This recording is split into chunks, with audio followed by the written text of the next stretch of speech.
শামীম ভাই ধানমন্ডিতেই আছে, ঢাকাতেই আছে, বাংলাদেশেই আছে।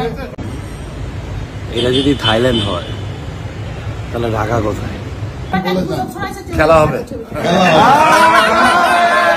আসসালামু আলাইকুম এবং শুভ সকাল সবাইকে।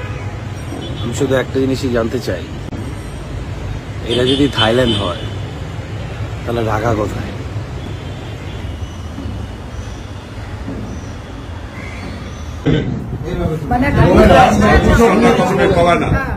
বলেন একটা লাইন বলে যান। খেলা হবে।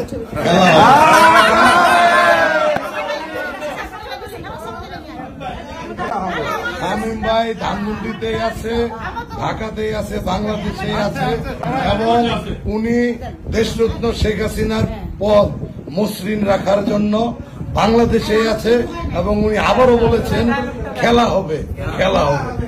এটা যদি থাইল্যান্ড হয় তাহলে ঢাকা কোথায়?